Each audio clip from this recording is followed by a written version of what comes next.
She also serves on the House Oversight Committee. She's a busy lady.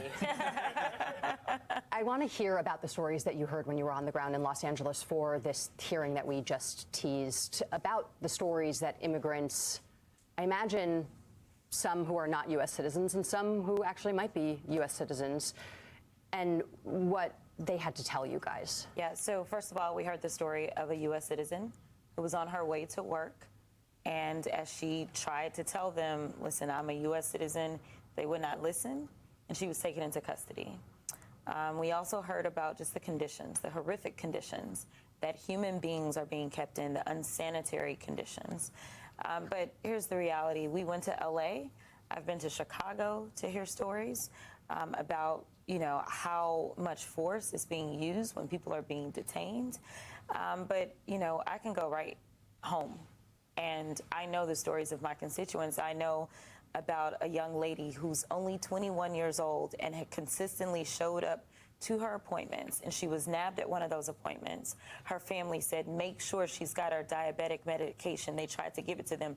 They would not take it. Ultimately, 5 days later, when they didn't give her medication, they had to take her to a hospital. They then put her back into custody, and ultimately there were issues with literally, I won't get so graphic, but involving urine and some other things. Feel free to get graphic. Well, there were allegations that because they were actually depriving them of water, that they literally were having to drink their own urine. That is insanely crazy, ladies and gentlemen. Depriving them of water so they had to drink their own pee? What are we doing in this country? What are we doing in this world? Let's go, man. This can't be America. But obviously, in Trump's America, this is exactly what he wants. And the idea that one person can get out of line and commit such a horrific crime as shooting two National Guardsmen that never, ever asked to be here. In fact, we know the young lady that lost her life, specifically, we're saying that this is a waste of time. But now you want to go against every single immigrant. That doesn't make sense. And it's frankly not who we are, because if that's the case, let's talk about the white supremacists and how many of them need to be kicked out of this country, because I can guarantee you I can track down more crimes that they've committed, because overall immigrants have a lower crime committal rate than white supremacists. But we don't. We ain't gonna talk about that. Let's not talk about that. We're not gonna acknowledge that. We're just gonna blame people that's not even doing anything besides helping us by working these jobs and shit. But you want to kick them out the country. This is crazy, man. In this country. The FBI has for years said that homegrown terrorism is actually a much bigger issue than anything from any other country. One of the things that we keep hearing the president say is that he is going to denaturalize people. There should be people denaturalized, people who don't adhere to Western civilization values, whatever that means. I'm curious what you think about that, because one, it's not something he can do, right? He can't go around waving a wand and denaturalize people. There's a process. He's not supposed to. Okay. There's a legal process to that. Yeah. But what do you think is actually behind that? Because he probably knows that he can't do it, but what do you think he's trying to signal? I think he is trying to do what he's always done, which is instill fear. He wants people to go into the shadows. He wants people to hide out the way that they're doing right now. People are not sending their kids to school. They're not showing up to work. He is wanting people to be terrified, and he only wants his kind of people on the streets. He wants everyone else to kind of languish in the shadows. But we can start with the fact that he's married a couple of immigrants himself, and we can start there if we about to start denaturalizing. I'm just saying. Congresswoman, you mentioned children not going to school as a result of the fear that's being instilled by the president. But something that we should be talking more about, and that's children who are being caught up in all of this. ProPublica had a story out on Monday. ICE sent 600 immigrant kids to detention in federal shelters this year. It's a new record. In a majority of the cases we examined, kids ended up in shelters in ways government officials say they never would have in the past, after routine immigration court hearings or appointments, or because they were were at a home or a business when immigration authorities showed up to arrest someone else. Once children are in shelters, the government is making it harder and harder for relatives or other adults who act as sponsors to get them back. The average length of stay has grown to nearly 6 months, up from 1 month during the presidency of Joe Biden, public data shows. Yeah. This is the pro-life party. I just want to be clear. This is the party that says that, you know, they care so much about life until life actually shows up at their front door. And this is also the party that supposedly is about Christianity. And I just imagine what they would have done to a little baby Jesus, but that's a whole other issue. You know, it is really so heartbreaking. We know that under the prior Trump administration, it was the children in cages. So for me, expecting them to do better by children was not one of the things that was on my bingo card. I never expected them to do better. I expected them to do worse. And frankly, that is what they have done with this entire administration, is they have made everything worse. Like, it was bad the first time, so bad that he got kicked out of office. And then, unfortunately, America got amnesia, and somehow he ended up back in office. And now he is literally terrorizing everyone, from children that are born in this country to children that aren't born in this country to adults. It is really sickening. And if we are really going to get back to where we are truly great in this country, it is going to take really looking at your neighbors and seeing their humanity.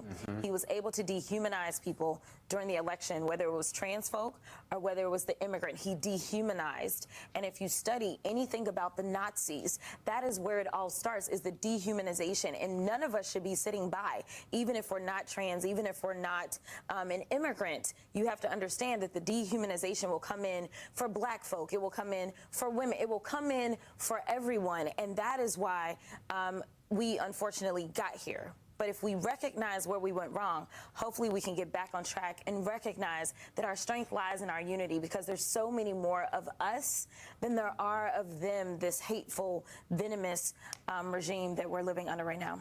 Congresswoman, you sound like somebody who might be thinking of higher office with what you said today. These are facts. These are I need a segue. No, what I just said. I need a segue. Okay. You reportedly told CBS News Texas that you would make a decision about whether or not you were going to run for Senate by Thanksgiving. Thanksgiving's over. Thanksgiving's over. We have you in the primary poll from University of Houston and Texas Southern University. 31%. You're not even in. 31% for you. James Tallarico, 25. Beto O'Rourke, also not announced, 25. Colin Allred, 13%. It is post-Thanksgiving. Do you have an update on whether or not the data told you that you for I will be perfectly honest, because y'all know that I'm too transparent and my team will probably get mad. The data says that I can win. Here's the deal, though. Data is only one part of the equation. You have to be able to execute. And the state is 30 million people. It's a $100 million race. As well as, you know, we need to be able to take advantage of the fact that the Republicans are fighting right now, and they may have to go to a runoff. And we also need to make sure we have what I consider to be a strong slate. People that can also raise money, people that also have kind of different groups of people that are attracted to them. And so it's more so logistical than anything at this point in time. But for sure, we did not stop our evaluation, because the evaluation made it clear that the coalition that won on November 4th, black and brown folk, when you look at the numbers in New Jersey, when you look at the numbers in Virginia, it was making sure that black and brown, number one, showed up and voted the right way. I am the leading candidate when it comes to those two specific constituencies. And so it does make it to where I am very formidable, regardless of kind of what people may want to put out into the atmosphere. The numbers are the numbers.